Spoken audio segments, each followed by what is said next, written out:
Behind us is the Mitsubishi ASX. Now this model was first introduced in 2011, but as you can see we've got a 2018 facelift model. The model we have here is just over £20,000. And for that you get a quirky family vehicle. And it tops out at about 29,000, but for that you get all-wheel drive, you get a diesel engine, and you get Nappa leather too. Well, you can have automatics, you can have petrols, you can have manuals, you can have diesels. Yeah, you can get a lot, can't you? You really can choose from a lot with this car. You can, and the staggering thing is, it starts at just over 16,000. Now I'm going to be taking a look at the exterior styling. I'll be looking at the interior, the functionality, the practicality and the build quality. Ben will be driving it because I'm not allowed to. Oh well. And then we'll bring you our verdict on whether or not this is the car for you. And if you want to see more amazing car reviews, then subscribe to our YouTube channel. Thank you.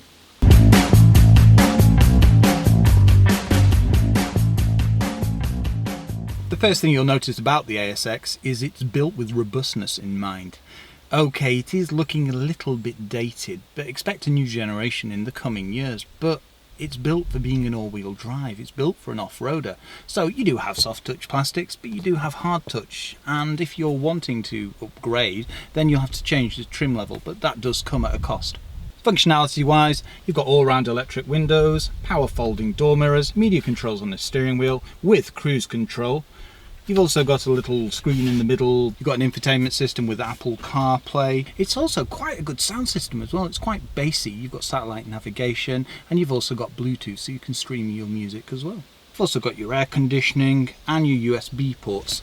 Next to your USBs you've also got a 12 volt socket, and if you lift up here you've got a 12 volt adapter too. Practicality wise, I've got lots of headroom, I've got lots of legroom. As I'm 6'3", that's really cool, especially with this sunroof. The seats are manually adjusted and they are heated. You've also got height and reach adjustment in the steering wheel. The door pockets are of a decent size. They've also got a recess at the front so you can fit a bottle of water. There's storage behind that as well. At the front you've got a little tray where you can put your sunglasses, and also in the central area you've got two cup holders too. You lift up the armrest and you've got a little change tray and a big storage area. Open the glove box and that's of a decent size as well. Stepping into the ASX is nice and easy, and that's due to that raised ride height. One thing we did notice is the doors don't open as far as they could do. It would have been nice to have another notch as it were. But once you're back here, it's very comfortable.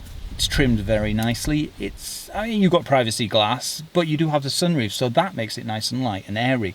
And the trim on the door, you've got light colours, and that just kind of lifts it. Now when it comes to headroom, I could do with a little bit more, but the seat's set up for me and I'm 6'3", but saying that, I've got a decent amount of leg room. And if I do scooch right down into the seat, then I can actually fit quite easily. Now when it comes to carrying passengers, well, you get two adults in here, three, I wouldn't advise it for very long, but 3 children, absolutely no problem. Also, you've got a pull-down armrest as well with 2 cup holders, because one thing that is really strange is there's no door pockets on this model. You've also got ISOFIX points and curtain side airbags. Generally in this car it's very quirky. You've got grab handles, but for some reason this side of the car doesn't have a pouch on the back of the seat, which is very strange, but overall very comfortable, very roomy and very light and airy with the sunroof open. When it comes to the boot of the car, one strange thing is that there's no button on the key fob to release the boot. But nevertheless, when you open it, you've got 419 litres of space. You do have a bit of a boot lip, but it's not the end of the world. It's a decent square space. You've also got storage points on either side as well. You've got 60/40 folding seats, and when you've dropped those down, it increases to about 1,193 litres. So that is a decent size, and it's virtually flat too. This car doesn't have a space saver, but you can opt for one. You've also got an inflation kit as well, and you've got tethering points on the back of the seats.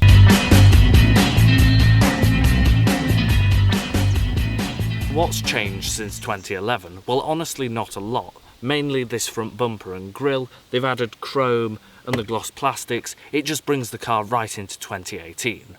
Saying that, you have wide vision xenon headlamps, automatic wipers, daytime running lights, automatic lights, and one thing that you don't see is parking sensors. That is a little bit unusual of a car this size. Coming to the side of the car, you do have a raised ride height and plastic cladding around the bottom. You have 18-inch alloy wheels And something that is a little bit unusual is these plastic wings, but I suppose that's to save weight. Power folding electric door mirrors, a panoramic sunroof with chunky roof rails, keyless entry, and rear privacy glass. Coming to the back of the car, you have this sporty style rear diffuser, inserts on the bumper, a reversing camera, high level brake light on the spoiler, and shark fin aerial.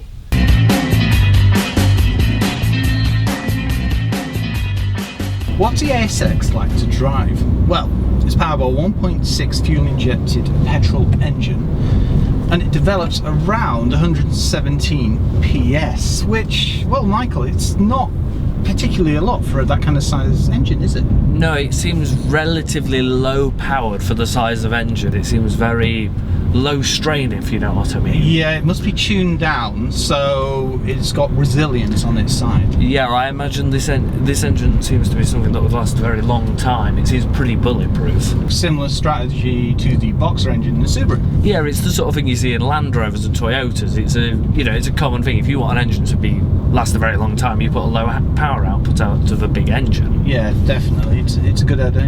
As you said, a 5-year warranty, which means that they must have faith in this engine. Now, the thing is, although it is a low power output, it's no slouch. It still does have the performance capability to cope with motorway and back roads. Until you get to around 3,000 to 4,000 revs, you will need to drive it relatively hard.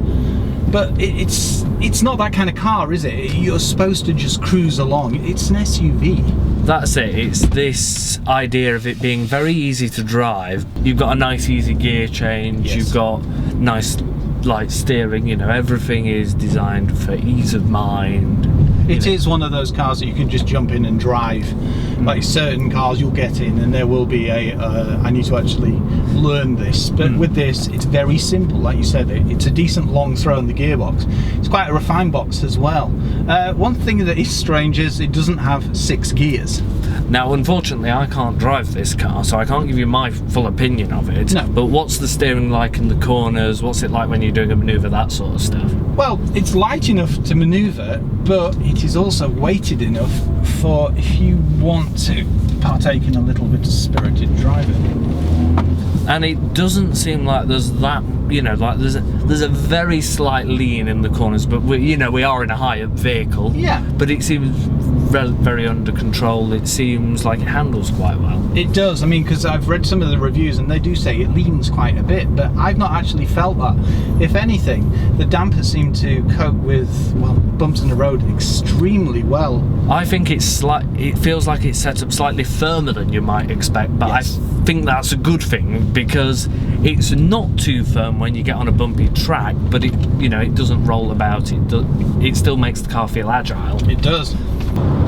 Despite this being the hottest couple of weeks we've had in England for a very, very long time, the second we got in this car, the air conditioning kicked straight into action and cooled the car down very quickly. One thing to note is, on a summer's day, remember to use that power slide. Sunshade. Yes, one of those. Because we left it open, got in the car, and realistically I couldn't touch the steering wheel. Yeah, we could have fried eggs on the seats. I like the extras it's got as well, like the push button start, very clear dials, and I mean the infotainment system and the screens are they're intuitive, aren't they? Very clear. I like the way it's got a rather large windscreen. You've got a very good ride height as well, which means you've got a very good commanding view of the road. Yes, it doesn't appear that there's that many blind spots. No. It's quite deceiving, really, this car, because it appears to be a very big car, yeah. But when you're in it, it doesn't feel gigantic. Like you said, when you look at it from the outside, it does seem to be considerably bigger. But inside, it's very deceiving. It's very easy to drive. It's not as wide as you'd expect, and it's quite agile around the corners, as you've seen. I think in terms for value for money, the equipment you get on this car, you've got cruise control, you've got the infotainment system. It is a large car. It drives, very well considering. Yeah.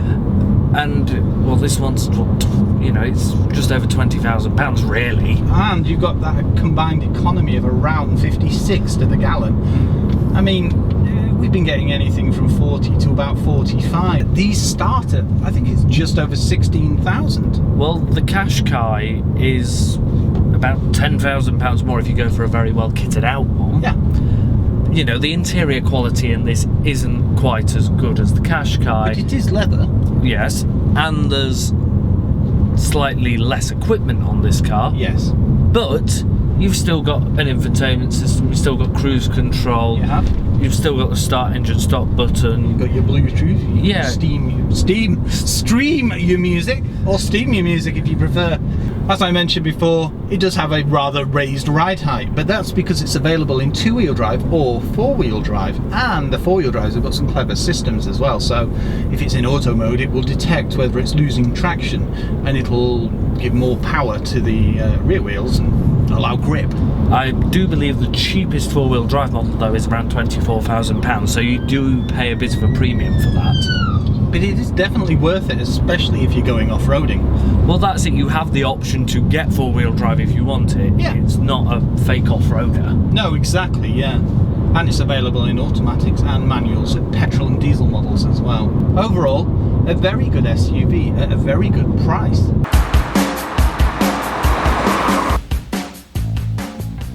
What's our verdict of the Mitsubishi ASX? Well, it's a perfect family car, available in two-wheel drive, four-wheel drive, that allows you to go adventuring. It's very practical, and you've got a lot of tech on this car as well. And the thing that really gets me is that price bracket. I mean, it starts at just over 16,000. Well, this mid-range model is actually £10,000 cheaper than a top-of-the-range Nissan Qashqai. Yeah, I mean, you can also spend 29,000 and get Nappa leather, four-wheel drive and a diesel engine, so there's an option for everyone. And it is worth considering, it is Euro NCAP 5. It's economical, it's well-sized, it's practical. I'm very impressed, I don't know about you. Yeah, I am. I'm absolutely amazed, especially for that price bracket. And that is the bit I really can't get over. If you're in the market for a very reasonably priced crossover, then this is definitely worth taking a look at. For more impartial car reviews, and if you've any questions about the ASX, please leave them below and subscribe to our channel. Thank you.